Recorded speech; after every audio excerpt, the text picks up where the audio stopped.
ਸਤਿ ਸ਼੍ਰੀ ਅਕਾਲ। ਤੁਸੀਂ ਦੇਖ ਰਹੇ ਹੋ ਪੰਜਾਬ ਮੇਲ USA TV। ਮੈਂ ਹਾਂ ਵਰੁਣ ਕੌਰ ਮਾਨ। ਖਬਰਾਂ ਦੇ ਬੁਲੇਟਿਨ 'ਚ ਤੁਹਾਡਾ ਸਵਾਗਤ ਹੈ। ਖਬਰਾਂ ਦੇ ਬੁਲੇਟਿਨ ਦੇ ਸਪਾਂਸਰ ਹਨ real estate broker Mohan Cheema. Real estate ਦੀ ਦੁਨੀਆ 'ਚ ਮੰਨਿਆ ਪ੍ਰਮੰਨਿਆ ਨਾਮ। ਪੇਸ਼ ਨੇ ਪਹਿਲਾਂ ਚੋਣਵੀਆਂ ਖਬਰਾਂ। ਬਾਈਡਨ ਨੇ ਚੀਨ ਨੂੰ ਦਿੱਤੀ ਚੇਤਾਵਨੀ। ਟਰੰਪ ਵੱਲੋਂ ਆਪਣੀ ਪਾਰਟੀ ਦੇ ਸੈਨੇਟਰ ਤੇ ਸ਼ਬਦੀ ਹਮਲਾ। ਟੈਕਸਾਸ ਵਿੱਚ ਬਰਫੀਲੇ ਤੂਫਾਨ ਦੇ ਮੱਦੇਨਜ਼ਰ ਟੀਕਾਕਰਨ ਲਈ ਭੇਜੇ ਜਾਣਗੇ ਸੈਨਾ ਦੇ ਜਵਾਨ। ਕੈਨੇਡਾ ਵਿੱਚ ਕੋਵਿਡ ਟੈਸਟ ਨਾ ਕਰਵਾਉਣ ਤੇ $750 ਦਾ ਜੁਰਮਾਨਾ। ਆਸਟ੍ਰੇਲੀਆ, ਭਾਰਤ ਤੇ ਜਾਪਾਨ ਨਾਲ ਜਲਦ ਕੁਆਡ ਬੈਠਕ ਕਰਨਗੇ ਅਮਰੀਕੀ ਵਿਦੇਸ਼ ਮੰਤਰੀ। ਅਮਰੀਕੀ ਸੈਨਾ 'ਚ ਸ਼ਾਮਲ ਭਾਰਤੀ ਮੂਲ ਦੀ ਪਹਿਲੀ ਮੁਸਲਿਮ ਬੀਬੀ ਚੈਪਲਿਨ ਕਾਲਜ ਤੋਂ ਹੋਈ ਗ੍ਰੈਜੂਏਟ। ਜੋ ਬਾਈਡਨ ਦੇ ਚੀਨੀ ਰਾਸ਼ਟਰਪਤੀ ਦੀ ਪ੍ਰਸ਼ੰਸਾ ਕਰਨ ਤੇ ਭੜਕੀ ਕੰਗਨਾ ਰਣੌਤ ਕਿਹਾ ਕਿ ਉਹ ਰਾਸ਼ਟਰਪਤੀ ਨੇ ਅਮਰੀਕਾ ਦੇ ਜਾਂ ਚੀਨ ਦੇ ਰਾਜਦੂਤ। ਫੇਸਬੁੱਕ ਦੀ ਵੱਡੀ ਕਾਰਵਾਈ, ਆਸਟ੍ਰੇਲੀਆ ਵਿੱਚ ਬੈਨ ਕੀਤੀਆਂ ਖਬਰਾਂ। ਦੁਬਈ ਦੀ ਰਾਜਕੁਮਾਰੀ ਨੇ ਬੰਦਕ ਬਣਾਏ ਜਾਣ ਤੋਂ ਬਾਅਦ ਹੁਣ ਮੋੜ। ਰੂਸ ਲੱਭ ਰਿਹਾ ਹੈ ਟਵਿੱਟਰ ਦਾ ਤੋੜ। ਮੁਕੇਸ਼ ਅੰਬਾਨੀ ਪਹਿਲੇ 10 ਅਮੀਰਾਂ ਦੀ ਸੂਚੀ ਚੋਂ ਬਾਹਰ। ਪੇਸ਼ ਨੇ ਹੁਣ ਖਬਰਾਂ ਵਿਸਥਾਰ ਨਾਲ।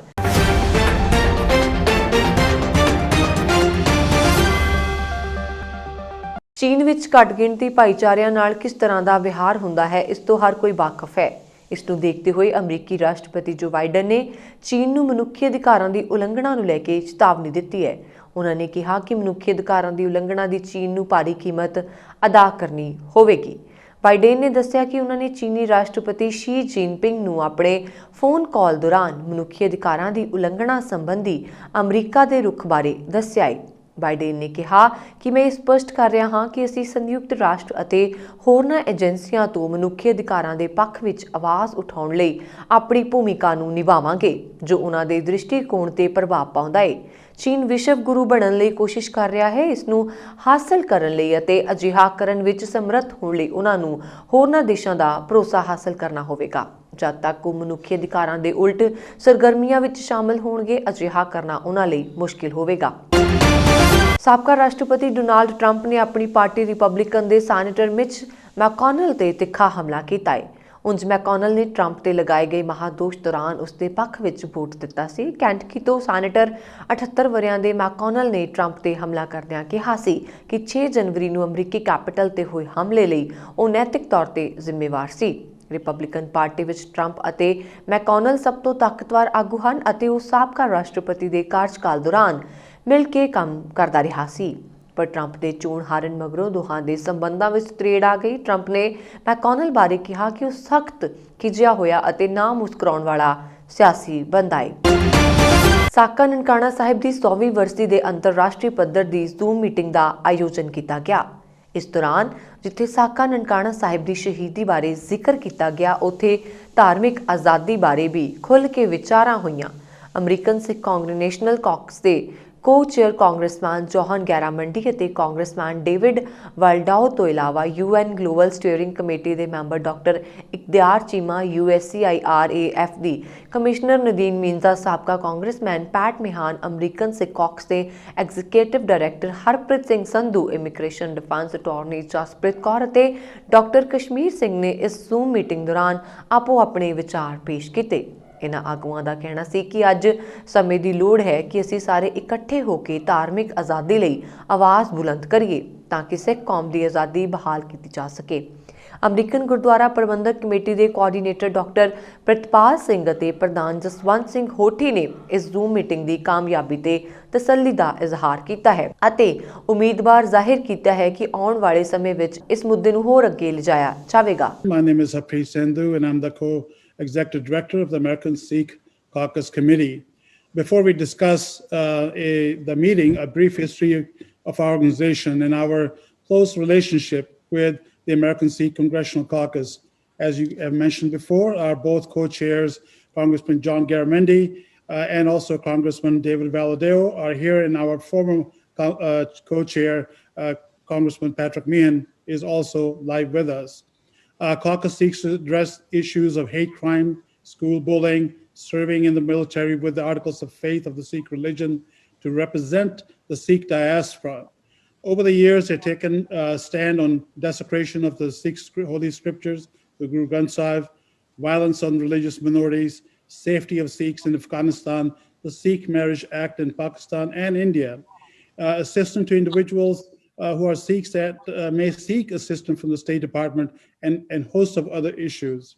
And today we are holding a briefing on the Nankana Sahib massacre. And as we will have panelists who will be addressing in context the repression against freedom of religion and the right to protest, it is an honor to have them all here today, who will be speaking shortly as Congressman Meehan will introduce them. To the addressing the issue of the Nankana Sahib. Guru Gobind Singh Ji, the 10th Guru of Sikhs, when created Khalsa in 1699 and gave last names of Singh and Kaur to men and women. Singh means lion and Kaur means princess. Having a common last name meant that everybody is equal, irrespective of their caste, color, social, and economic background. My last name, Kaur, to me reflects Sikh values of courage, equality, strength, social justice, and empathy. These qualities have been mine and a lot of other Sikh women's guiding principles, and we have continued to take inspirations from them and from these values.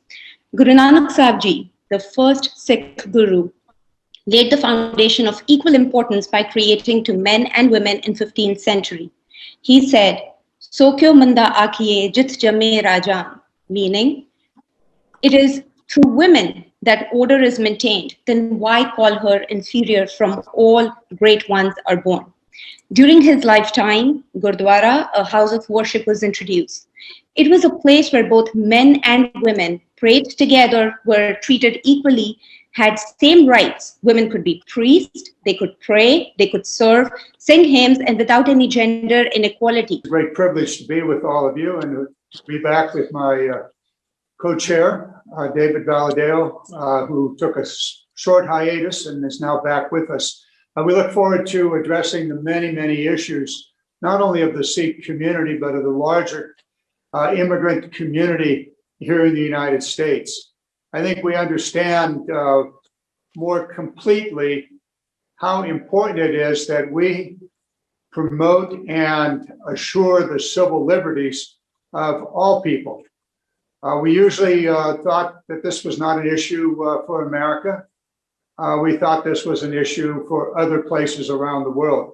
And certainly when we consider India and Pakistan, the minority communities in those countries, we notice and observe the very significant issues of democracy and human rights. The ongoing protest of the farmers in India is noted, not only here in our districts, Mr. Valadao's as well as my own district, but really throughout the United States and around the world.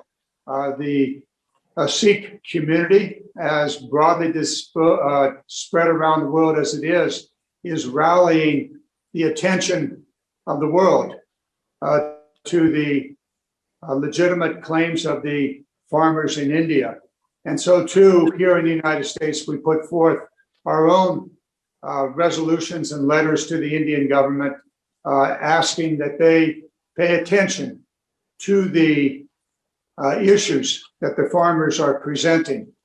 Here within the United States, the most recent mob that attacked the United States Capitol brings to us in vivid and horrible attention the potential for violence. As you heard, my name is Nadine Mayenza, and I'm a commissioner at the U.S. Commission on International Religious Freedom. I'm honored to be a part of this event to commemorate the 100th anniversary of the Sakha Nankana massacre. The Sikh community around the world has suffered and continues to suffer so much persecution. Yet throughout history and today, the Sikh community has established this incredible legacy of promoting religious freedom and justice.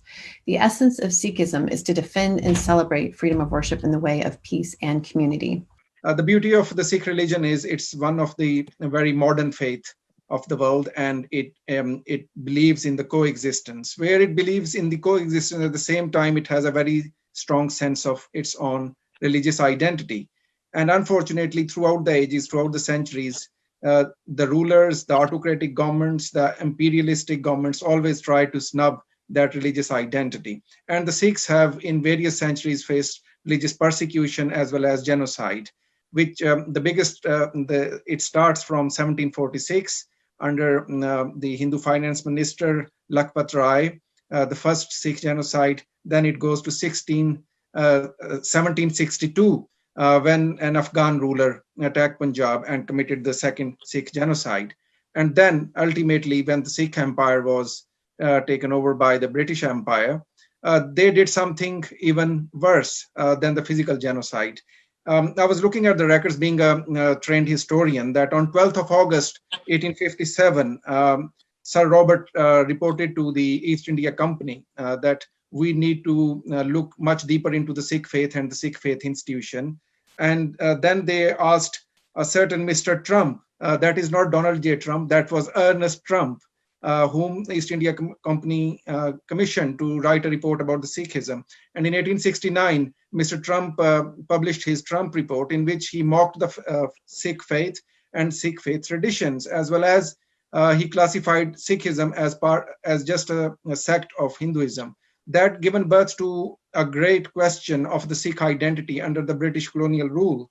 And in 1869, after this report, the British colonial masters, they tried to interfere in the Sikh religion in such a way that they have given more strength to Arya Samajist movement in India, which was consistently mocking the Sikh faith. And in 1898, the question of the Sikh identity became legal when a Sikh philanthropist, Sardar Singh Jithia, died. And then he was classified as a Hindu, but he was a Sikh, and the matter ended up in the court. America ਦੇ ਸ਼ਹਿਰਾਂ ਅਤੇ ਰਾਜਾਂ ਵਿੱਚ ਸੈਨਾ ਦੇ ਜਵਾਨ ਟੀਕਾਕਰਨ ਪ੍ਰਕਿਰਿਆ ਵਿੱਚ ਆਪਣਾ ਬਣਦਾ ਯੋਗਦਾਨ ਪਾ ਰਹੇ ਨੇ। ਸੈਨਿਕਾਂ ਦੇ ਸਹਿਯੋਗ ਨਾਲ ਟੀਕਾਕਰਨ ਕੇਂਦਰਾਂ ਵਿੱਚ ਕਰੋਨਾ ਟੀਕੇ ਦੀ ਵੰਡ ਅਤੇ ਹੋਰ ਕੰਮਾਂ ਵਿੱਚ ਸਹਾਇਤਾ ਪ੍ਰਾਪਤ ਹੁੰਦੀ ਹੈ। ਮੌਜੂਦਾ ਸਮੇਂ ਦੇਸ਼ ਦੇ ਕਈ ਰਾਜਾਂ ਵਿੱਚ ਬਰਫੀਲੇ ਤੂਫਾਨ ਕਾਰਨ ਰੋਜ਼ਾਨਾ ਜਨਜੀਵਨ ਦੇ ਇਲਾਵਾ ਟੀਕਾਕਰਨ ਪ੍ਰਕਿਰਿਆ ਵੀ ਪ੍ਰਭਾਵਿਤ ਹੋਈ ਹੈ, ਜਿਨ੍ਹਾਂ ਵਿੱਚ ਟੈਕਸਾਸ ਸਭ ਤੋਂ ਪ੍ਰਮੁੱਖ ਹੈ। ਇਸ ਲਈ ਭਵਿੱਖੀ ਐਮਰਜੈਂਸੀ ਪ੍ਰਬੰਧ ਏਜੰਸੀ ਅਨੁਸਾਰ ਆਉਣ ਵਾਲੇ ਦਿਨਾਂ ਵਿੱਚ ਟੈਕਸਾਸ ਸਮੇਤ ਕੁਝ ਹੋਰ ਖੇਤਰਾਂ ਵਿੱਚ ਬਰਫੀਲੇ ਤੂਫਾਨ ਦੌਰਾਨ ਸੈਨਿਕ ਦੁਆਰਾ ਟੀਕਾਕਰਨ ਵਿੱਚ ਮਦਦ ਲਈ ਜਾਵੇਗੀ। ਇਨੀ ਦਿਨੀ ਸਰਦੀਆਂ ਦੇ ਤੂਫਾਨ ਕਾਰਨ ਟੈਕਸਾਸ ਵਿੱਚ ਹੋਈ ਭਾਰੀ ਬਰਫ਼ਬਾਰੀ ਕਾਰਨ ਹਿਊਸਟਨ ਦੇ ਇੱਕ ਟੀਕਾਕਰਨ ਕੇਂਦਰ ਵਿੱਚ ਬਿਜਲੀ ਬੰਦ ਹੋਣ ਕਰਕੇ 8000 ਤੋਂ ਵੱਧ ਕੋਵਿਡ-19 ਟੀਕੇ ਦੀਆਂ ਖੁਰਾਕਾਂ ਬਰਬਾਦ ਹੋ ਗਈਆਂ ਹਨ। ਆਸਟਿਨ ਦੇ ਮੇਅਰ ਸਟੀਵ ਐਡਲਰ ਅਨੁਸਾਰ ਵੀ ਠੰਡੇ ਤਾਪਮਾਨ ਕਾਰਨ ਟੀਕਾਕਰਨ ਕੇਂਦਰ ਖੋਲ੍ਹਣ ਵਿੱਚ ਮੁਸ਼ਕਿਲ ਦਾ ਸਾਹਮਣਾ ਕਰਨਾ ਪੈਂਦਾ ਹੈ ਅਤੇ ਇਸ ਬਰਫੀਲੇ ਮੌਸਮ ਵਿੱਚ ਟੀਕਾਕਰਨ ਨੂੰ ਯਕੀਨੀ ਬਣਾਉਣ ਦੀਆਂ ਕੋਸ਼ਿਸ਼ਾਂ ਨੂੰ ਵਧਾਉਣ ਦੀ ਜ਼ਰੂਰਤ ਹੈ। ਇਸ ਮੌਸਮੀ ਸਥਿਤੀ ਵਿੱਚ ਸੰਯੁਕਤ ਰਾਜ ਦੇ ਉੱਤਰੀ ਕਮਾਂਡ ਦੇ ਮੁਖੀ ਜਨਰਲ ਗਲੇਨ ਵੈਨ ਹੈਰਕ ਅਨੁਸਾਰ ਸੈਨਿਕ ਅਮਲੇ ਸਹਾਇਤਾ ਪ੍ਰਦਾਨ ਕਰਨ ਲਈ ਤਿਆਰ ਹਨ, ਪਰ ਉਹਨਾਂ ਨੂੰ ਇਸ ਸਮੇਂ ਤਾਇਨਾਤ ਕਰਨ ਦੀ ਜ਼ਿੰਮੇਵਾਰੀ ਨਹੀਂ ਸੌਂਪੀ ਗਈ, ਜਦਕਿ ਅਗਲੇ ਹਫ਼ਤੇ ਏਅਰਫੋਰਸ ਹਿਊਸਟਨ ਅਤੇ ਬਰੁਕਲਿਨ ਲਈ ਆਪਣੀਆਂ ਟੀਮਾਂ ਭੇਜੇਗੀ ਤੇ ਆਰਮੀ ਦੇ ਨਾਲ ਮਰੀਨ ਕੋਰ ਦੀ ਟੀਮ ਡਲਾਸ ਦੀ ਯਾਤਰਾ ਕਰੇਗੀ, ਜਦੋਂ ਕਿ ਨੇਵੀ ਦੇ ਮੈਂਬਰ ਨਿਊਯਾਰਕ ਤੇ ਕੁਈਨਜ਼ ਜਾ ਰਹੇ ਨੇ। ਇਹਨਾਂ ਸਾਰੀਆਂ ਸਾਈਟਾਂ ਦੇ 24 ਫਰਵਰੀ ਤੱਕ ਚਾਲੂ ਹੋਣ ਦੀ ਉਮੀਦ ਹੈ। ਕੈਨੇਡਾ ਦੇ ਮਿਸੀਸਾਗਾ ਦੇ ਅੰਤਰਰਾਸ਼ਟਰੀ ਪੀਅਰਸਨ ਏਅਰਪੋਰਟ ਵਿਖੇ ਅੰਤਰਰਾਸ਼ਟਰੀ ਯਾਤਰੀਆਂ ਵੱਲੋਂ ਪਹੁੰਚਣ ਤੋਂ ਬਾਅਦ ਕੋਵਿਡ ਟੈਸਟ ਨਾ ਕਰਵਾਉਣ ਦੇ ਦੋਸ਼ਾਂ ਹੇਠ ਹੁਣ ਤੱਕ 31 ਟਿਕਟਾਂ ਦਿੱਤੀਆਂ ਜਾ ਚੁੱਕੀਆਂ ਨੇ। ਇਹਨਾਂ ਟਿਕਟਾਂ ਵਿੱਚੋਂ 18 ਟਿਕਟਾਂ ਇਸ ਏਅਰਪੋਰਟ ਤੇ ਡਰੱਗ ਫੋਰਡ ਸਰਕਾਰ ਵੱਲੋਂ ਕੋਵਿਡ ਟੈਸਟ ਲਾਜ਼ਮੀ ਕਰਨ ਦੇ ਪਹਿਲੇ ਹਫ਼ਤੇ ਫਰਵਰੀ 1 ਤੋਂ ਤੇ ਫਰਵਰੀ 7 ਦੇ ਵਿਚਕਾਰ ਅਤੇ ਬਾਕੀ 13 ਟਿਕਟਾਂ ਉਸ ਤੋਂ ਬਾਅਦ ਵਿੱਚ ਦਿੱਤੀਆਂ ਗਈਆਂ। ਕੋਵਿਡ ਟੈਸਟ ਨਾ ਕਰਵਾਉਣ ਉੱਤੇ $750 ਦਾ ਜੁਰਮਾਨਾ ਲਾਇਆ ਜਾਂਦਾ ਹੈ। ਫੈਡਰਲ ਸਰਕਾਰ ਦੁਆਰਾ ਹਾਲ ਹੀ ਵਿੱਚ ਨਵੇਂ ਯਾਤਰਾ ਨਿਯਮ ਐਲਾਨ ਕੀਤੇ ਗਏ ਨੇ। ਇਹਨਾਂ ਵਿੱਚ ਕੈਨੇਡਾ ਦਾਖਲ ਹੋਣ ਤੇ ਕੋਵਿਡ-19 ਟੈਸਟ ਕਰਵਾਉਣ ਤੇ 2 ਹਫ਼ਤਿਆਂ ਦਾ ਕੁਆਰੰਟਾਈਨ ਸ਼ਾਮਲ ਹੈ। ਵਿੱਚੋਂ ਕਮਰਸ਼ੀਅਲ ਟਰੱਕ ਡਰਾਈਵਰਸ ਨੂੰ ਛੋਟ ਮਿਲੇਗੀ। ਇਸ ਦਾ ਮਤਲਬ ਹੈ ਕਿ ਉਹਨਾਂ ਲਾਜ਼ਮੀ ਟੈਸਟ ਤੇ 2 ਹਫ਼ਤਿਆਂ ਦਾ ਕੁਆਰੰਟਾਈਨ ਨਹੀਂ ਕਰਨਾ ਪਵੇਗਾ। ਕੈਨੇਡਾ ਸਰਕਾਰ ਵੱਲੋਂ 22 ਫਰਵਰੀ ਤੋਂ ਕੈਨੇਡਾ ਦਾਖਲ ਹੋਣ ਵਾਲੇ ਅੰਤਰਰਾਸ਼ਟਰੀ ਯਾਤਰੀਆਂ ਨੂੰ 3 ਦਿਨ ਲਈ ਸਰਕਾਰ ਵੱਲੋਂ ਮਨਜ਼ੂਰਸ਼ੁਦਾ ਹੋਟਲਾਂ ਵਿੱਚ ਰੱਖ ਕੇ ਲਾਜ਼ਮੀ ਕਰੋਨਾ ਟੈਸਟ ਅਤੇ ਕੁਆਰੰਟਾਈਨ ਕਰਵਾਇਆ ਜਾਵੇਗਾ। ਕੈਨੇਡਾ ਬਾਰਡਰ ਸਰਵਿਸਿਜ਼ ਏਜੰਸੀ ਦੇ ਅਨੁਸਾਰ 21 ਮਾਰਚ 2020 ਤੋਂ ਹੁਣ ਤੱਕ ਕੈਨੇਡਾ ਵਿੱਚ ਹੋਈਆਂ 10 ਮਿਲੀਅਨ ਐਂਟਰੀਆਂ ਵਿੱਚੋਂ ਲਗਭਗ 4.6 ਮਿਲੀਅਨ ਐਂਟਰੀਆਂ ਵਪਾਰਕ ਟਰੱਕ ਡਰਾਈਵਰਾਂ ਦੁਆਰਾ ਕੀਤੀਆਂ ਗਈਆਂ ਜੋ ਜ਼ਮੀਨ ਦੇ ਰਸਤੇ ਹੋਈਆਂ ਸਨ। ਇੱਥੇ ਜ਼ਿਕਰਯੋਗ ਹੈ ਕਿ ਟਰੱਕ ਡਰਾਈਵਰ ਇਸ ਮਹਾਮਾਰੀ ਦੌਰਾਨ ਬਾਰਡਰ ਪਾਰ ਜ਼ਰੂਰੀ ਚੀਜ਼ਾਂ ਪਹੁੰਚਾਉਂਦੇ ਹਨ। ਸਰਕਾਰ ਨੇ ਉਹਨਾਂ ਨੂੰ ਕੁਆਰੰਟਾਈਨ ਅਤੇ ਸਾਰੀਆਂ ਕੋਵਿਡ-19 ਟੈਸਟ ਦੀਆਂ ਜ਼ਰੂਰਤਾਂ ਤੋਂ ਛੋਟ ਦੇ ਦਿੱਤੀ ਹੈ। ਸਰਕਾਰ ਦਾ ਕਹਿਣਾ ਹੈ ਕਿ ਟਰੱਕ ਡਰਾਈਵਰਾਂ ਨੂੰ ਮਾਸਕ ਅਤੇ ਹੋਰ ਜ਼ਰੂਰੀ ਸਾਵਧਾਨੀ ਰੱਖਣੀ ਚਾਹੀਦੀ ਹੈ ਤਾਂ ਕਿ ਇਸ ਬਿਮਾਰੀ ਤੋਂ ਉਹਨਾਂ ਦਾ ਬਚਾਅ ਹੋ ਸਕੇ। ਅਮਰੀਕੀ ਵਿਦੇਸ਼ ਮੰਤਰੀ ਜਲਦ ਭਾਰਤ ਸਮੇਤ ਜਾਪਾਨ ਅਤੇ ਆਸਟ੍ਰੇਲੀਆ ਦੇ ਵਿਦੇਸ਼ ਮੰਤਰੀਆਂ ਨਾਲ ਗੱਲ ਕਰਨਗੇ। ਸਟੇਟ ਡਿਪਾਰਟਮੈਂਟ ਦੇ ਬੁਲਾਰੇ ਨੇਡ ਪ੍ਰਾਈਸ ਨੇ ਬੁੱਧਵਾਰ ਨੂੰ ਦੱਸਿਆ, ਅਮਰੀਕੀ ਵਿਦੇਸ਼ ਵਿਭਾਗ ਦੇ ਸਕੱਤਰ ਐਂਟਨ ਬਲਿੰਕਨ ਜਾਪਾਨ, ਆਸਟ੍ਰੇਲੀਆ ਅਤੇ ਭਾਰਤ ਦੇ ਆਪਣੇ ਹਮਰੁਤਬਿਆਂ ਨਾਲ ਜਲਦ ਹੀ ਕੁਆਡ ਬੈਠਕ ਆਯੋਜਿਤ ਕਰਕੇ ਗੱਲ ਕਰਨਗੇ। ਕੁਆਡ ਦੇਸ਼ਾਂ ਦੀ ਪਹਿਲ ਨਾਲ ਚੀਨ ਦੀ ਆਰਥਿਕ ਜ਼ਬਰਦਸਤੀ ਦੀ ਰਣਨੀਤੀ ਨੂੰ ਖਤਮ ਕਰਨ ਦੀ ਆਸ ਹੈ। ਬਲਿੰਕਨ ਦੀ ਆਗਾਮੀ ਕਾਲ ਦੀ ਘੋਸ਼ਣਾ ਕਰਦਿਆਂ ਪ੍ਰਾਈਸ ਨੇ ਕਿਹਾ ਕਿ ਕਾਵਡ ਵਿਦੇਸ਼ ਮੰਤਰੀਆਂ ਦੇ ਨਾਲ ਇਹ ਚਰਚਾ ਇੱਕ ਸੁਤੰਤਰ ਅਤੇ ਖੁੱਲ੍ਹੇ ਇੰਡੋ ਪੈਸੀਫਿਕ ਦੇ ਸਾਡੇ ਸਾਂਝੇ ਟੀਚਿਆਂ ਨੂੰ ਅੱਗੇ ਵਧਾਉਣ ਅਤੇ ਸਾਡੇ ਸਮੇਂ ਦੀਆਂ ਚੁਣੌਤੀਆਂ ਲਈ ਮਹੱਤਵਪੂਰਨ ਹੈ। ਕੁਆਡ 4 ਦੇਸ਼ਾਂ ਵਿੱਚ ਆਸਟ੍ਰੇਲੀਆ, ਭਾਰਤ, ਜਾਪਾਨ ਅਤੇ ਅਮਰੀਕਾ ਹਨ, ਜੋ ਇੱਕ ਗੈਰ ਰਸਮੀ ਸੁਰੱਖਿਆ ਸਮੂਹ ਹੈ। ਇਸ ਦਾ ਉਦੇਸ਼ ਰਣਨੀਤਿਕ ਤੌਰ ਤੇ ਮਹੱਤਵਪੂਰਨ ਹਿੰਦ ਪ੍ਰਸ਼ਾਂਤ ਖੇਤਰ ਨੂੰ ਇੱਕ ਸੁਤੰਤਰ ਅਤੇ ਮੁਕਤ ਖੇਤਰ ਬਣਾਉਂਦਾ ਹੈ, ਜਿੱਥੇ ਹਾਲ ਦੇ ਸਾਲਾਂ ਵਿੱਚ ਚੀਨੀ ਸੈਨਾ ਦੇ ਦਖਲ ਵਿੱਚ ਵਾਧਾ ਦੇਖਿਆ ਜਾ ਰਿਹਾ ਹੈ। ਚਾਰੇ ਦੇਸ਼ ਖੇਤਰ ਵਿੱਚ ਚੀਨ ਦੇ ਵੱਧਦੇ ਦਬਦਬੇ ਵਿੱਚ ਆਪਣੇ ਨੇਤਾਵਾਂ ਦੀ ਪਹਿਲੀ ਬੈਠਕ ਦੀ ਵਿਵਸਥਾ ਕਰਨ ਲਈ ਕੰਮ ਕਰ ਰਹੇ ਨੇ। ਇੱਥੇ ਦੱਸ ਦਈਏ ਕਿ ਅਮਰੀਕੀ ਹਿੰਦ ਪ੍ਰਸ਼ਾਂਤ ਖੇਤਰ ਵਿੱਚ ਭਾਰਤ ਦੀ ਇੱਕ ਵੱਡੀ ਭੂਮਿਕਾ ਤੇ ਜ਼ੋਰ ਦੇ ਰਿਹਾ ਹੈ, ਜਿਸ ਨੂੰ ਕਈ ਦੇਸ਼ ਖੇਤਰ ਵਿੱਚ ਚੀਨ ਦੇ ਵੱਧਦੇ ਪ੍ਰਭਾਵ ਨੂੰ ਰੋਕਣ ਦੀ ਕੋਸ਼ਿਸ਼ ਦੇ ਤੌਰ ਤੇ ਦੇਖਦੇ ਨੇ। ਇੰਡੋ ਪੈਸੀਫਿਕ ਲੋਕਤੰਤਰਾਂ ਦੇ ਸਮੂਹੀਕਰਨ ਤੇ ਨਵੇਂ ਸਿਰੇ ਤੋਂ ਧਿਆਨ ਦੇਣ ਲਈ ਬਾਈਡਨ ਪ੍ਰਸ਼ਾਸਨ ਉਤਸੁਕ ਹੈ। ਰਾਸ਼ਟਰੀ ਸੁਰੱਖਿਆ ਸਲਾਹਕਾਰ ਜੇਕ ਸੁਲਵਨ ਨੇ ਇਸ ਨੂੰ ਇੰਡੋ ਪੈਸੀਫਿਕ ਵਿੱਚ ਲੋੜੀਂਦੀ ਅਮਰੀਕੀ ਨੀਤੀ ਬਣਾਉਣ ਲਈ ਇੱਕ ਨੀਂਹ ਦੱਸਿਆ ਹੈ। ਸੂਤਰਾਂ ਮੁਤਾਬਕ ਅਮਰੀਕਾ ਨੇ ਪਹਿਲਾਂ ਹੀ ਹੋਰ ਦੇਸ਼ਾਂ ਲਈ ਕੁਆਡ ਨੇਤਾਵਾਂ ਦੀ ਇੱਕ ਆਨਲਾਈਨ ਬੈਠਕ ਆਯੋਜਿਤ ਕਰਨ ਦਾ ਵਿਚਾਰ ਪ੍ਰਸਤਾਵਿਤ ਕੀਤਾ ਹੈ। ਬੈਠਕ ਦੌਰਾਨ ਖੇਤਰ ਵਿੱਚ ਚੀਨ ਦੀ ਸਮੁੰਦਰੀ ਨੀਤੀ ਤੇ ਚਿੰਤਾਵਾਂ ਦੇ ਵਿੱਚ ਕੁਆਡ ਮੈਂਬਰਾਂ ਨੂੰ free and open Indo Pacific ਦੀ ਪ੍ਰਾਪਤੀ ਲਈ ਸਹਿਯੋਗ ਤੇ ਚਰਚਾ ਕਰਨ ਦੀ ਆਸ ਹੈ। ਉੱਤੇ ਅਨੁਮਾਨ ਲਗਾਇਆ ਜਾ ਰਿਹਾ ਹੈ ਕਿ ਚੀਨ ਬੈਠਕ ਤੇ ਨਾਰਾਜ਼ਗੀ ਜ਼ਾਹਿਰ ਕਰ ਸਕਦਾ ਹੈ। ਅਮਰੀਕੀ ਸੈਨਾ ਵਿੱਚ ਸ਼ਾਮਲ ਪਹਿਲੀ ਭਾਰਤੀ ਮੁਸਲਿਮ ਚੈਪਲਿਨ ਸਲੇਹਾ ਜਬੀਨ ਨੇ ਇੱਕ ਰੂਹਾਨੀ ਸਲਾਹਕਾਰ ਦੇ ਤੌਰ ਤੇ ਆਪਣੇ ਫਰਜ਼ ਨੂੰ ਬਹੁਤ ਗੰਭੀਰਤਾ ਨਾਲ ਨਿਭਾਉਣ ਦਾ ਫੈਸਲਾ ਲਿਆ। ਇਸਦੀ ਦੱਸਦੀ ਹੈ ਕਿ ਚੈਪਲਿਨ ਧਾਰਮਿਕ ਮਾਮਲਿਆਂ ਵਿੱਚ ਸਲਾਹ ਦੇਣ ਵਾਲਾ ਪੇਸ਼ੇਵਰ ਹੁੰਦਾ ਹੈ। ਬੁੱਧਵਾਰ ਨੂੰ ਜਾਰੀ ਇੱਕ ਅਧਿਕਾਰਤ ਬਿਆਨ ਮੁਤਾਬਕ ਇਤਿਹਾਸਿਕ ਗ੍ਰੈਜੂਏਸ਼ਨ ਸਮਾਰੋਹ ਦਾ ਆਯੋਜਨ ਕੀਤਾ ਗਿਆ ਸੀ। ਭਾਰਤ ਵਿੱਚ ਪੈਦਾ ਹੋਈ ਜਬੀਨ ਨੇ ਕਿਹਾ ਕਿ ਉਹ ਇਹ ਮੌਕਾ ਪਾਉਣ ਲਈ ਬਹੁਤ ਧੰਨਵਾਦੀ ਹੈ ਅਤੇ ਇਸ ਜ਼ਿੰਮੇਵਾਰੀ ਤੋਂ ਵੀ ਪੂਰੀ ਤਰ੍ਹਾਂ ਜਾਣੂ ਹੈ। ਉਹਨਾਂ ਨੂੰ ਇੱਕ ਉਦਾਹਰਣ ਪੇਸ਼ ਕਰਨੀ ਹੋਵੇਗੀ ਅਤੇ ਦਿਖਾਉਣਾ ਹੋਵੇਗਾ ਕਿ ਜਿਹੜਾ ਵੀ ਸੇਵਾ ਕਰਨਾ ਚਾਹੁੰਦਾ ਹੈ ਉਸ ਲਈ ਸੈਨਾ ਵਿੱਚ ਇੱਕ ਜਗ੍ਹਾ ਹੈ। ਉਹਨਾਂ ਨੇ ਕਿਹਾ, ਮੈਨੂੰ ਆਪਣੇ ਕਿਸੇ ਧਾਰਮਿਕ ਵਿਸ਼ਵਾਸ ਜਾਂ ਵਚਨਬੱਧਤਾ ਦੇ ਨਾਲ ਸਮਝੌਤਾ ਨਹੀਂ ਕਰਨਾ ਪਿਆ। ਮੇਰੇ ਆਲੇ ਦੁਆਲੇ ਅਜਿਹੇ ਲੋਕ ਹਨ ਜੋ ਮੇਰਾ ਸਨਮਾਨ ਕਰਦੇ ਨੇ ਅਤੇ ਇੱਕ ਬੀਬੀ, ਇੱਕ ਰੂਹਾਨੀ ਆਗੂ ਅਤੇ ਇੱਕ ਪ੍ਰਵਾਸੀ ਦੇ ਤੌਰ ਤੇ ਮੇਰੇ ਨਾਲ ਕੰਮ ਕਰਨ ਨੂੰ ਲੈ ਕੇ ਉਤਸ਼ਾਹਿਤ ਹਨ। ਜਬੀਨ ਨੇ ਕਿਹਾ, ਮੈਨੂੰ ਹੁਨਰ ਹਾਸਲ ਕਰਨ ਲਈ ਕਈ ਮੌਕੇ ਪ੍ਰਦਾਨ ਕੀਤੇ ਗਏ ਜੋ ਇੱਕ ਸਫਲ ਅਧਿਕਾਰੀ ਅਤੇ ਬਹੁਪੱਖੀ ਵਾਤਾਵਰਣ ਵਿੱਚ ਚੈਪਲਿਨ ਬਣਨ ਵਿੱਚ ਮਦਦ ਕਰਨਗੇ। ਜਬੀਨ ਨੂੰ ਪਿਛਲੇ ਸਾਲ ਦਸੰਬਰ ਵਿੱਚ ਸ਼ਿਕਾਗੋ ਵਿੱਚ ਕੈਥੋਲਿਕ ਥਿਓਲੋਜੀਕਲ ਯੂਨੀਅਨ ਵਿੱਚ ਬਤੌਰ ਸੈਕੰਡ ਲੈਫਟੀਨੈਂਟ ਨਿਯੁਕਤ ਕੀਤਾ ਗਿਆ ਸੀ। ਉਹ ਰੱਖਿਆ ਵਿਭਾਗ ਵਿੱਚ ਨਿਯੁਕਤ ਕੀਤੀ ਗਈ ਪਹਿਲੀ ਮੁਸਲਿਮ ਬੀਬੀ ਚੈਪਲਿਨ ਹੈ। ਉਹ ਇੱਕ ਵਿਦਿਆਰਥੀ ਦੇ ਤੌਰ ਤੇ 14 ਸਾਲ ਪਹਿਲਾਂ ਅਮਰੀਕਾ ਗਈ ਸੀ।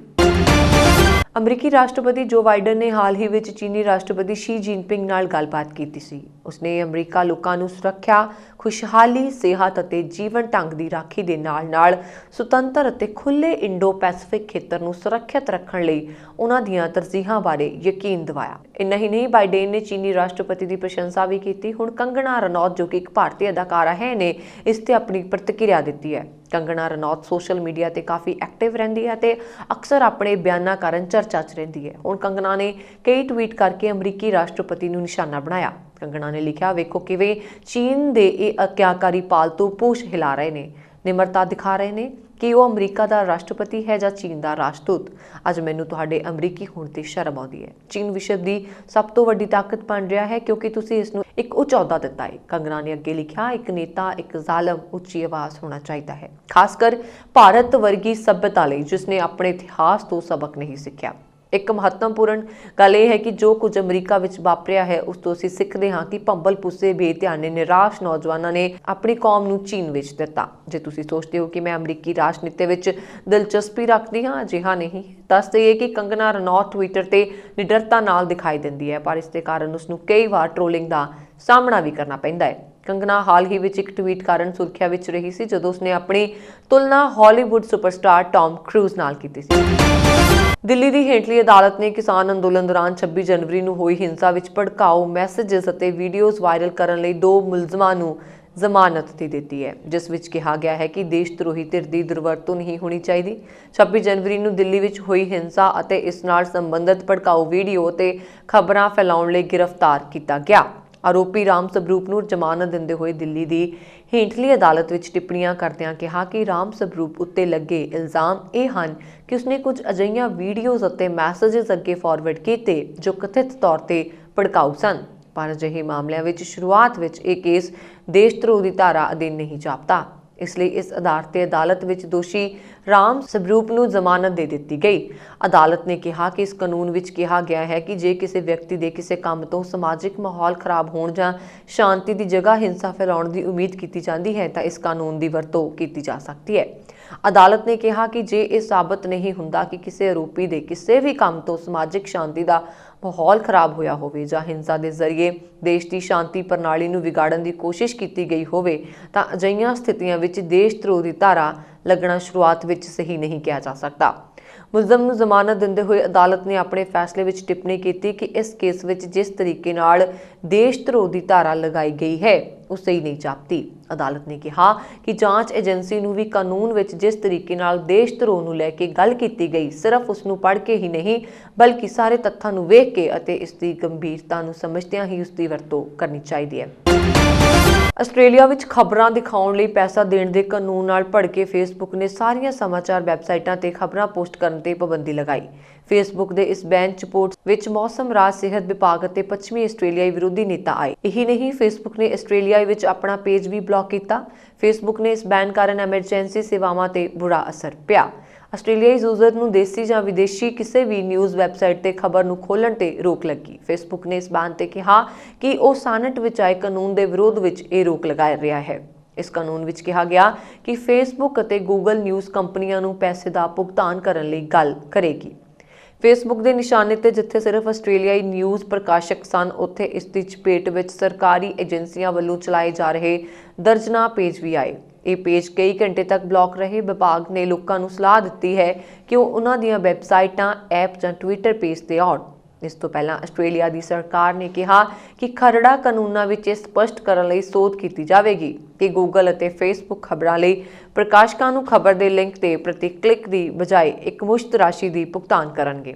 ਇੱਕ ਸਰਕਾਰੀ ਬਿਆਨ ਵਿੱਚ ਇਹਨਾਂ ਵਿਧਾਨਿਕ ਤਬਦੀਲੀਆਂ ਨੂੰ ਸਪਸ਼ਟੀਕਰਨ ਅਤੇ ਤਕਨੀਕੀ ਸੋਧ ਦੱਸਿਆ ਗਿਆ। ਆਸਟ੍ਰੇਲੀਆਈ ਮੰਤਰੀਆਂ ਨੇ ਪਿਛਲੇ ਹਫ਼ਤੇ ਦੇ ਅਖੀਰ ਵਿੱਚ ਫੇਸਬੁੱਕ ਦੇ ਮੁੱਖ ਕਾਰਜਕਾਰੀ ਅਧਿਕਾਰੀ ਮਾਰਕ ਜ਼ਕਰਬਰਗ ਅਤੇ ਅਲਫਾਬੈਟ ਇੰਕ ਅਤੇ ਇਸ ਦੀ ਕੰਪਨੀ ਗੂਗਲ ਦੇ ਮੁੱਖ ਕਾਰਜਕਾਰੀ ਅਧਿਕਾਰੀ ਸੁੰਦਰ ਪਿਚਾਈ ਨਾਲ ਚਰਚਾ ਕੀਤੀ ਸੀ। ਆਸਟ੍ਰੇਲੀਆ ਦੀ ਕੰਜ਼ਰਵੇਟਿਵ ਸਰਕਾਰ ਸੰਸਦ ਦਾ ਮੌਜੂਦਾ ਸੈਸ਼ਨ 25 ਫਰਵਰੀ ਨੂੰ ਸੰਪੰਨ ਹੋਣ ਤੋਂ ਪਹਿਲਾਂ ਨਿਊਜ਼ ਮੀਡੀਆ ਬਾਰਗੇਨਿੰਗ ਕੋਡ ਨੂੰ ਲਾਗੂ ਕਰਨ ਦੀ ਆਸ ਕਰ ਰਹੀ ਹੈ। ਆਸਟ੍ਰੇਲੀਆ ਵਿੱਚ ਆਨਲਾਈਨ ਵਿਗਿਆਪਨ ਵਿੱਚ 81% ਦੀ ਹਿੱਸੇਦਾਰੀ ਰੱਖਣ ਵਾਲੇ ਗੂਗਲ ਅਤੇ ਫੇਸਬੁੱਕ ਨੇ ਇਸ ਬਿੱਲ ਦੀ ਨਿੰਦਾ ਕੀਤੀ। ਗੂਗਲ ਨੇ ਧਮਕੀ ਦਿੱਤੀ ਹੈ ਕਿ ਜੇਕਰ ਇਹ ਬਿੱਲ ਪੇਸ਼ ਕੀਤਾ ਗਿਆ ਤਾਂ ਆਸਟ੍ਰੇਲੀਆ ਵਿੱਚ ਉਸਦਾ ਸਰਚ ਇੰਜਨ ਬੰਦ ਹੋਵੇਗਾ। ਫੇਸਬੁੱਕ ਨੇ ਧਮਕੀ ਦਿੱਤੀ ਸੀ ਕਿ ਜੇਕਰ ਉਸ ਨੂੰ ਸਮਾਚਾਰ ਲਈ ਭੁਗਤਾਨ ਕਰਨ ਲਈ ਮਜਬੂਰ ਕੀਤਾ ਜਾਵੇਗਾ ਤਾਂ ਆਸਟ੍ਰੇਲੀਆਈ ਪ੍ਰਕਾਸ਼ਕਾਂ ਨੂੰ ਖਬਰ ਸਾਂਝਾ ਕਰਨ ਤੋਂ ਰੋਕ ਦਿੱਤਾ ਜਾਵੇਗਾ। ਫੇਸਬੁੱਕ ਨੇ ਹੁਣੇ ਧਮਕੀ ਲਿਆਂਦੀ ਹੈ। ਇਸ ਕਾਨੂੰਨ ਦਾ ਉਦੇਸ਼ ਡਿਜੀਟਲ ਜਗਤ ਦੀ ਦਿੱਗਜ ਕੰਪਨੀਆਂ ਦੇ ਸੌਦੇਬਾਜ਼ੀ ਕਰਨ ਦੇ ਦਬਦਬੇ ਨੂੰ ਤੋੜਨਾ ਹੈ ਅਤੇ ਇੱਕ ਵਿਚੋਲਗੀ ਕਮੇਟੀ ਬਣਨਾ ਹੈ ਜਿਸ ਕੋਲ ਮੁੱਲ ਤੇ ਕਾਨੂੰਨ ਰੂਪ ਨਾਲ ਨਿਰਣਾਇਕ ਫੈਸਲੇ ਦੇਣ ਦਾ ਅਧਿਕਾਰ ਹੋਵੇ। ਫੇਸਬੁੱਕ ਅਤੇ ਗੂਗਲ ਨੇ 2018-2019 ਵਿੱਚ ਆਪਣੇ ਆਨਲਾਈਨ ਐਡ ਰੈਵਨਿਊ ਦਾ ਕਰੀਬ 89% ਭਾਰਤ ਤੋਂ ਕਮਾਏ ਸਨ। 2022 ਵਿੱਚ ਇਹ ਮਾਰਕੀਟ ਵੱਧ ਕੇ 28,000 ਕਰੋੜ ਰੁਪਏ ਤੱਕ ਹੋ ਜਾਵੇਗੀ। ਦੁਬਈ ਦੀ ਅਗਵਾ ਪ੍ਰਿੰਸੈਸ ਲਤੀਫਾ ਦੇ ਮਾਮਲੇ ਵਿੱਚ ਨਵੇਂ ਵੇਰਵੇ ਸਾਹਮਣੇ ਆਏ ਨੇ। ਉਹਨਾਂ ਦੀ ਸਹੇਲੀ ਟੀਨਾ ਜ਼ੁਹੈਨੀਅਨ ਕੋਲ ਕਈ ਮਹੀਨਿਆਂ ਤੋਂ ਰਾਜਕੁਮਾਰੀ ਦੀ ਕੋਈ ਖਬਰ ਨਹੀਂ ਹੈ। ਰਾਜਕੁਮਾਰੀ ਦੁਬਈ ਵਿੱਚ ਅਗਵਾ ਕਰਕੇ ਹਿਰਾਸਤੀ ਕੇਂਦਰ ਵਿੱਚ ਰੱਖੇ ਜਾਣ ਤੋਂ ਬਾਅਦ ਲੰਬਾ ਅਰਸਾ ਟੀਨਾ ਦੇ ਰਾਬਤੇ ਵਿੱਚ ਰਹੇ ਸਨ, ਜਦਕਿ ਹੁਣ ਅਚਾਨਕ ਉਹਨਾਂ ਦਾ ਰਾਬਤਾ ਟੁੱਟ ਗਿਆ। ਪਿਛਲੀ ਵਾਰ ਜਦੋਂ ਮਿਲੀਆਂ ਸਨ ਤਾਂ ਇੱਕ ਯਾਟ ਉੱਪਰ ਲੇਟੀਆਂ ਆਸਮਾਨ ਵਿੱਚ ਤਾਰੇ ਦੇਖ ਰਹੀਆਂ ਸਨ। ਇਹ ਉਹ ਸਮਾਂ ਸੀ ਜਦੋਂ ਉਹ ਫਰਵਰੀ 2018 ਵਿੱਚ ਲਤੀਫਾ ਦੁਬਈ ਵਿੱਚੋਂ ਕੱਢਣ ਦੀ ਇੱਕ ਖਤਰਨਾਕ ਵਿਉਂਤ ਬਣਾ ਰਹੇ ਸਨ। ਦੁਬਈ ਦੇ ਸ਼ਾਸਕ ਦੀ ਬੇਟੀ ਪ੍ਰਿੰਸੈਸ ਲਤੀਫਾ ਅਲ ਮਕਤੂਲ ਨੇ 2018 ਵਿੱਚ ਦੇਸ਼ ਤੋਂ ਭੱਜਣ ਦੀ ਕੋਸ਼ਿਸ਼ ਕੀਤੀ ਸੀ, ਪਰ ਬਾਅਦ ਵਿੱਚ ਉਹਨਾਂ ਨੂੰ ਫੜ ਲਿਆ ਗਿਆ। ਇਸ ਤੋਂ ਬਾਅਦ ਉਹਨਾਂ ਨੇ ਆਪਣੇ ਦੋਸਤਾਂ ਨੂੰ ਇੱਕ ਵੀਡੀਓ ਸੰਦੇਸ਼ ਭੇਜਿਆ ਜਿਸ ਵਿੱਚ ਉਹ ਆਪਣੇ ਪਿਤਾ ਉੱਪਰ ਉਹਨਾਂ ਨੂੰ ਕੈਦੀ ਬਣਾ ਕੇ ਰੱਖਣ ਦਾ ਇਲਜ਼ਾਮ ਲਾ ਰਹੇ ਸਨ ਅਤੇ ਆਪਣੀ ਜਾਨ ਖਤਰੇ ਵਿੱਚ ਹੋਣ ਬਾਰੇ ਕਹਿ ਰਹੇ ਨੇ। ਰਾਜਕੁਮਾਰੀ ਲਤੀਫਾ ਦਾ ਇਹ ਵੀਡੀਓ ਫੁਟੇਜ BBC ਪੈਨੋਰਾਮਾ ਨੂੰ ਮਿਲਿਆ ਹੈ ਜਿਸ ਵਿੱਚ ਉਹ ਕਹਿ ਰਹੇ ਨੇ ਕਿ ਕਿਸ਼ਤੀ 'ਚ ਭੱਜਣ ਦੌਰਾਨ ਕਮਾਂਡੋਆਂ ਨੇ ਉਹਨਾਂ ਨੂੰ ਫੜ ਲਿਆ ਸੀ ਅਤੇ ਉਹਨਾਂ ਨੂੰ ਹਿਰਾਸਤੀ ਕੇਂਦਰ ਵਿੱਚ ਲਿਜਾਇਆ ਗਿਆ। ਉਹਨਾਂ ਦੇ ਖੂਫੀਆ ਸੁਨੇਹੇ ਆਉਣੇ ਬੰਦ ਹੋ ਗਏ ਸਨ, ਜਿਸ ਤੋਂ ਬਾਅਦ ਉਹਨਾਂ ਦੇ ਦੋਸਤਾਂ ਨੇ ਸੰਯੁਕਤ ਰਾਸ਼ਟਰ ਤੋਂ ਦਖਲ ਦੀ ਮੰਗ ਕੀਤੀ ਹੈ। ਦੁਬਈ ਅਤੇ ਸੰਯੁਕਤ ਅਰਬ ਅਮੀਰਾਤ ਵੱਲੋਂ ਪਹਿਲਾਂ ਹੀ ਕਿਹਾ ਜਾ ਚੁੱਕਿਆ ਹੈ ਕਿ ਰਾਜਕੁਮਾਰੀ ਆਪਣੇ ਪਰਿਵਾਰ ਨਾਲ ਪੂਰਨ ਤੌਰ ਤੇ ਮਹਿਫੂਜ਼ ਹਨ। ਰਾਜਕੁਮਾਰੀ ਦੁਬਈ ਦੇ ਸ਼ਾਸਕ ਸ਼ੇਖ ਮੁਹੰਮਦ ਬਿਨ ਰਾਸ਼ਿਦ ਅਲ ਮਕਦੂਮ ਦੇ 25 ਬੱਚਿਆਂ ਵਿੱਚੋਂ ਇੱਕ ਹੈ। ਭਾਰਤ ਦੇ ਨਾਲ-ਨਾਲ ਹੁਣ ਰੂਸ ਵੀ ਟਵਿੱਟਰ ਦਾ ਤੋੜ ਲੱਭ ਰਿਹਾ ਹੈ। ਰੂਸ ਵਿੱਚ ਟਵਿੱਟਰ ਨੂੰ ਵਿਰੋਧੀ ਧਿਰ ਦੇ ਆਗੂ ਅਲੈਕਸੀ ਨਵਾਲਨੀ ਦਾ ਸਮਰਥਨ ਕਰ ਰਹੇ ਮੁਜ਼ਾਹਰਾਕਾਰੀਆਂ ਦੀ ਹਮਾਇਤ ਲਈ ਵਰਤਿਆ ਗਿਆ। ਜ਼ਿਕਰਯੋਗ ਹੈ ਕਿ ਮੋਦੀ ਪ੍ਰਸ਼ਾਸਨ ਨੇ ਟਵਿੱਟਰ ਨੂੰ ਕਿਸਾਨ ਸੰਘਰਸ਼ ਨਾਲ ਜੁੜੇ ਕਈ ਅਕਾਊਂਟ ਬੰਦ ਕਰਨ ਲਈ ਕਿਹਾ ਸੀ, ਪਰ ਉਹਨਾਂ ਇਸ ਦਾ ਠੋਸ ਹੁੰਗਾਰਾ ਨਹੀਂ ਦਿੱਤਾ। ਰੂਸੀ ਰਾਸ਼ਟਰਪਤੀ ਵਲਾਦੀਮੀਰ ਪੁਤਿਨ ਨੇ ਮੀਡੀਆ ਹਸਤੀਆਂ ਨਾਲ ਗੱਲਬਾਤ ਦੌਰਾਨ ਸਪਸ਼ਟ ਕੀਤਾ ਹੈ ਕਿ ਵਿਦੇਸ਼ੀ ਇੰਟਰਨੈਟ ਸੇਵਾ ਉੱਤੇ ਪਾਬੰਦੀ ਲਾਉਣ ਤੋਂ ਪਹਿਲਾਂ ਇਸ ਦਾ ਕੋਈ ਬਦਲ ਲੱਭਣਾ ਪਵੇਗਾ। ਇਸ ਤੋਂ ਪਹਿਲਾਂ ਪੁਤਿਨ ਕਹਿ ਚੁੱਕੇ ਨੇ ਕਿ ਜਿਸ ਤਰ੍ਹਾਂ ਦੀ ਗਤੀਵਿਧੀ ਨਵਾਲਨੀ ਦੇ ਮਾਮਲੇ ਵਿੱਚ ਰੂਸ ਵਿਰੁੱਧ ਕੀਤੀ ਗਈ ਹੈ, ਉਹ ਵਿਦੇਸ਼ੀ ਇੰਟਰਨੈਟ ਸੇਵਾ ਬੰਦ ਕਰਨ ਤੋਂ ਗੁਰੇਜ਼ ਨਹੀਂ ਕਰਨਗੇ। ਦੱਸਣਯੋਗ ਹੈ ਕਿ ਭਾਰਤ ਸਰਕਾਰ ਲੋਕਾਂ ਨੂੰ ਟਵਿੱਟਰ ਦੇ ਬਦਲ ਵਜੋਂ ਦੇਸ਼ ਵਿੱਚ ਹੀ ਵਿਕਸਿਤ ਕੋ ਐਪ ਉੱਤੇ ਆਉਣ ਦਾ ਸੁਝਾਅ ਦੇ ਰਹੀ ਹੈ। ਪੁਤਿਨ ਨੇ ਆਪਣੇ ਸਾਥੀਆਂ ਨਾਲ ਬੈਠਕ ਦੌਰਾਨ ਕਿਹਾ ਕਿ ਜਦ ਵੱਡੀਆਂ ਤਕਨੀਕੀ ਕੰਪਨੀਆਂ ਨੂੰ ਪਤਾ ਹੋਵੇਗਾ ਕਿ ਬਾਜ਼ਾਰ ਵਿੱਚ ਉਹਨਾਂ ਦੇ ਬਦਲ ਮੌਜੂਦ ਹਨ ਤਾਂ ਉਹ ਇਸ ਤਰੀਕੇ ਨਾਲ ਕੰਮ ਨਹੀਂ ਕਰਨਗੀਆਂ। ਪਾਕਿਸਤਾਨ ਦੀ ਪੰਜਾਬ ਅਸੈਂਬਲੀ ਵੱਲੋਂ 14 ਮਾਰਚ 2018 ਨੂੰ ਕਥਿਤ ਤੌਰ ਤੇ ਪਾਸ ਕੀਤੇ ਜਾ ਚੁੱਕੇ ਸਿੱਖ ਆਨੰਦ ਕਾਰਜ ਐਕਟ ਵਿੱਚ ਸਿੱਖ ਵਿਆਹਾਂ ਦੇ ਪੰਜੀਕਰਨ ਹਿੱਤ ਖਰੜੇ 'ਚ ਸੋਧ ਦੀ ਕਾਰਵਾਈ ਮੁਕੰਮਲ ਕਰ ਲਈ ਗਈ ਹੈ ਅਤੇ ਲਹਿੰਦੇ ਪੰਜਾਬ ਦੇ ਮੁੱਖ ਮੰਤਰੀ ਉਸਮਾਨ ਬੁਜਾਦਾਰ ਵੱਲੋਂ ਇਸ ਬਿੱਲ ਨੂੰ ਆਪਣੀ ਤਰਫੋਂ ਮਨਜ਼ੂਰੀ ਵੀ ਦੇ ਦਿੱਤੀ ਗਈ। ਮੁੱਖ ਮੰਤਰੀ ਬੁਜਦਾਰ ਨਾਲ ਇਸ ਬਾਰੇ ਕੀਤੀ ਬੈਠਕ ਉਪਰੰਤ MPA ਅਤੇ ਪਾਰਲੀਮਾਨੀ ਸਕੱਤਰ ਮਹਿੰਦਰਪਾਲ ਸਿੰਘ ਨੇ ਦੱਸਿਆ ਕਿ ਪਾਕਿਸਤਾਨ ਮੁਸਲਿਮ ਲੀਗ ਨਵਾਜ਼ ਦੇ MPA ਰਮੇਸ਼ ਸਿੰਘ ਅਰੋੜਾ ਨੇ ਆਪਣੇ ਪਿਛਲੇ ਕਾਰਜਕਾਲ ਦੌਰਾਨ ਪੰਜਾਬ ਵਿਧਾਨ ਸਭਾ ਵਿੱਚ ਸਾਲ 2018 'ਚ ਆਨੰਦ ਕਾਰਜ ਬਿੱਲ ਪਾਸ ਕਰਵਾਇਆ ਸੀ ਅਤੇ ਪਾਕਿਸਤਾਨ ਵਿੱਚ ਸਿੱਖ ਧਰਮ ਨੂੰ ਵੱਖਰੇ ਮਜ਼ਹਬ ਵਜੋਂ ਮਾਨਤਾ ਦਿੰਦਿਆਂ ਸਾਬਕਾ ਮੁੱਖ ਮੰਤਰੀ ਸ਼ਾਹਬਾਜ਼ ਸ਼ਰੀਫ ਨੇ ਸਿੱਖ ਆਨੰਦ ਕਾਰਜ ਐਕਟ ਦੀ ਮਨਜ਼ੂਰੀ ਨੂੰ ਪ੍ਰਵਾਨਗੀ ਦਿੱਤੀ ਸੀ। ਮਹਿੰਦਰਪਾਲ ਸਿੰਘ ਅਨੁਸਾਰ ਉਕਤ ਪਾਸ ਕੀਤੇ ਬਿੱਲ ਵਿੱਚ ਕੁਝ ਖਾਮੀਆਂ ਸਨ, ਜਿਸ ਕਾਰਨ ਇਹ ਬਿੱਲ ਵਰਤੋਂ 'ਚ ਨਹੀਂ ਲਿਆਂਦਾ ਜਾ ਸਕਿਆ ਤੇ ਹੁਣ ਉਸ ਖਰੜੇ ਦੀ ਸੋਧ ਦੀ ਸਾਰੀ ਕਾਰਵਾਈ ਮੁਕੰਮਲ ਕਰ ਲਈ ਗਈ ਹੈ ਅਤੇ ਬਿੱਲ ਨਾਲ ਸੰਬੰਧਿਤ ਨਿਯਮਾਂ ਬਾਰੇ ਕੈਬਨਿਟ ਤੋਂ ਮਨਜ਼ੂਰੀ ਮਿਲਣ ਉਪਰੰਤ ਜਲਦੀ ਹੀ ਇਹ ਬਿੱਲ ਕਾਨੂੰਨ ਨਾਲ ਸੰਬੰਧਿਤ ਕਮੇਟੀ ਵਿੱਚ ਪੇਸ਼ ਕੀਤਾ ਜਾਵੇਗਾ, ਜਿਸ ਦੇ ਬਾਅਦ ਸੈਨੇਟ ਕਮੇਟੀ ਵਿੱਚ ਵੋਟਿੰਗ ਦੇ ਆਧਾਰ ਤੇ ਇਹ ਬਿੱਲ ਪਾਸ ਕਰ ਦਿੱਤਾ ਜਾਵੇਗਾ। Amazon ਦੇ ਸੰਸਥਾਪਕ ਜੈਫ ਬੇਜੋਸ ਤੇ ਟੈਸਲਾ ਦੇ ਮਾਲਕ ਐਲਨ ਮਸਕ ਦੇ ਵਿਚਾਲੇ ਅਮੀਰੀ ਦੀ ਹੋੜ 'ਚ ਹੁਣ ਬਾਜ਼ੀ ਬੇਜੋਸ ਨੇ ਮਾਰ ਲਈ ਹੈ। ਉਹਨਾਂ ਮਸਕ ਨੂੰ ਦੂਜੇ ਨੰਬਰ ਤੇ ਛੱਡ ਦਿੱਤਾ ਹੈ। ਪਿਛਲੇ ਮਹੀਨੇ ਮਸਕ ਬੇਜੋਸ ਨੂੰ ਪਛਾੜ ਕੇ ਦੁਨੀਆ ਦੇ ਸਭ ਤੋਂ ਅਮੀਰ ਵਿਅਕਤੀ ਬਣੇ ਸਨ, ਪਰ ਉਹਨਾਂ ਦੀ ਇਹ ਬਾਦਸ਼ਾਹਤ ਜ਼ਿਆਦਾ ਸਮੇਂ ਤੱਕ ਕਾਇਮ ਨਹੀਂ ਰਹਿ ਸਕੀ। ਬਲੂਮਬਰਗ ਬਿਲੀਅਨਰਜ਼ ਇੰਡੈਕਸ ਦੇ ਅਨੁਸਾਰ ਬੇਜੋਸ ਦੀ ਕੁੱਲ ਦੌਲਤ 191 ਅਰਬ ਡਾਲਰ ਤੇ ਪਹੁੰਚ ਗਈ ਹੈ, ਜਦੋਂ ਕਿ ਐਲਨ ਮਸਕ ਦੀ ਕੁੱਲ ਸੰਪਤੀ 190 ਅਰਬ ਡਾਲਰ ਹੈ।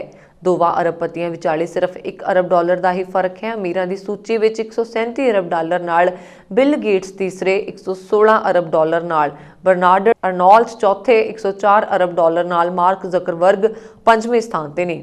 ਅਮੀਰਾਂ ਦੀ ਇਸ ਸੂਚੀ 'ਚੋਂ ਰਿਲਾਇੰਸ ਇੰਡਸਟਰੀ ਦੇ ਚੇਅਰਮੈਨ ਮੁਕੇਸ਼ ਅੰਬਾਨੀ ਟੌਪ 10 ਚੋਂ ਵੀ ਬਾਹਰ ਹੋ ਗਏ ਨੇ। ਉਹ 79.7 ਅਰਬ ਡਾਲਰ ਨਾਲ 11ਵੇਂ ਨੰਬਰ ਤੇ ਨੇ।